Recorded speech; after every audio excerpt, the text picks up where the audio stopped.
Саламатсыңарбы, урматтуу бир туугандар, көрсөтүүдө ыйык жазуудан кыска жана нуска насаат. Бүгүнкү биздин темабыз Кудайдын адам менен болгон келишими. Азыр мен башталыш китебинен 2-бөлүм 15-17 окуп берсем. Эйдин багын иштетсин жана сактасын деп Кудай Теңир адамды ошол бакка жайгаштырды. Анан Кудай Теңир адамга мындай деп осуят кылды: бактагы ар кандай дарактын жемиштен жесең болот, бирок жакшылык менен жамандыкты танытып билдире турган дарактын жемиштен жебе. Анткени андан даам таткан күнү өлүп каласың. Амин. Кудай эң башында асманды, жерди жаратып, анан бейишти жаратып, бейиште адамды жаратканда, анан ошол бейиштеги бардык нерселердин бардыгын Кудай адамга берген.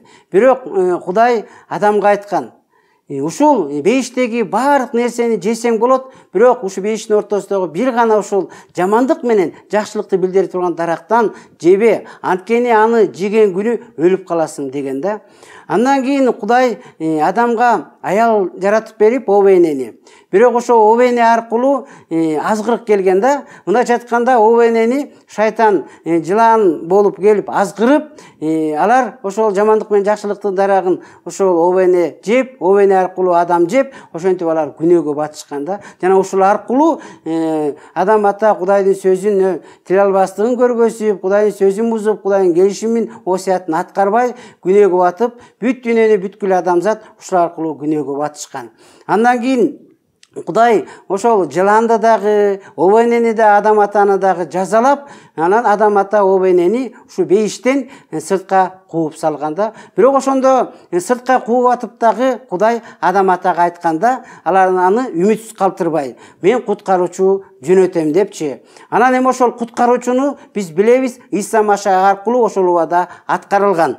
Анткени бул Римдиктерде 5-бөлүмдө мындай дейт да: анткени бир адамдын тиле албастыгынын айынан көп адамдар күнөөкөр болгондой эле, бир адамдын тиле алчактыгы аркылуу көп адамдар адил болушат.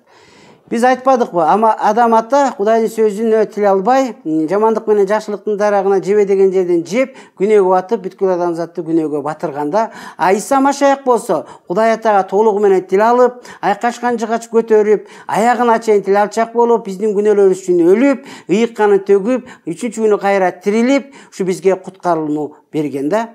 Кудайым силерге батасын берсин. Саламатта калыңыздар.